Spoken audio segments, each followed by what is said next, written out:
Doctor এবং মিছিলে বেশ কিছু ডাক্তারি পড়ুয়া তারা উপস্থিত হয়েছেন এবং তাদের যেটা দাবি যে অবিলম্বে পুলিশ কমিশনারকে পদত্যাগ করতে হবে এবং পুলিশ কমিশনারই সমস্ত বিষয়ে তিনি যে তথ্য প্রমাণ লুটপাট করেছেন।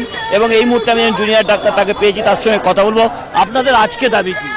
আজকে আমাদের যে 5টা দাবি, তার মধ্যে অন্যতম একটা দাবি ছিল যে তথ্য প্রমাণ লোপাট যেটা চেষ্টা হয়েছে সেক্ষেত্রে পুলিশের উদাসীনতা, ঘটনাকে লঘু করা, 14ই আগস্ট রাতের আমাদের উপর হামলা, ইন্টেলিজেন্স ফেলিয়ার, এই টোটাল দায় স্বীকার করে রাজ্য পুলিশ, কলকাতা পুলিশের সিপি দাবিতে আমরা আজকে লালবাজার অভিযান করছি। এই মুহূর্তে তো যে তদন্ত, সেই তদন্ত করছেন সিবিআই, আপনারা কি আগামী দিনে সিবিআই দপ্তর?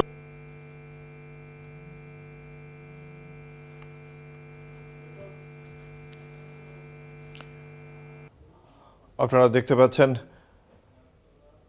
একগুচ্ছ দাবি নিয়ে লালবাজার অভিযান জুনিয়র ডাক্তারদের, এবং সেই কর্মসূচি কলেজ স্কয়ার থেকে এই মুহূর্তে এগিয়ে চলেছে লালবাজারের উদ্দেশ্যে।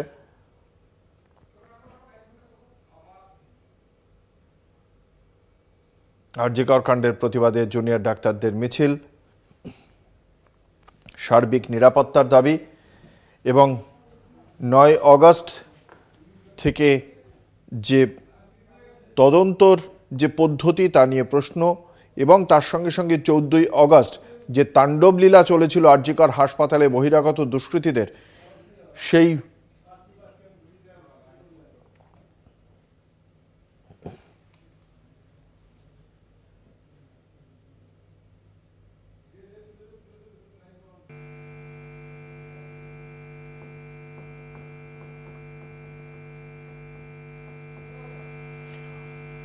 ধন্যবাদ। আমাদের সঙ্গে ছিলেন আমাদের বিশেষ প্রতিনিধি দেবজ্যোতি ঘোষ।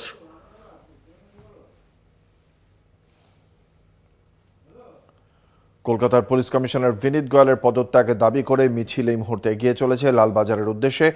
লালবাজারের বহু আগেই তাদেরকে থামিয়ে দেওয়া হবে এবং সেই জন্যই পুলিশি নিরাপত্তা বন্দোবস্ত করা হয়েছে, ব্যাপক নিরাপত্তার বন্দোবস্ত করা হয়েছে সেখানে।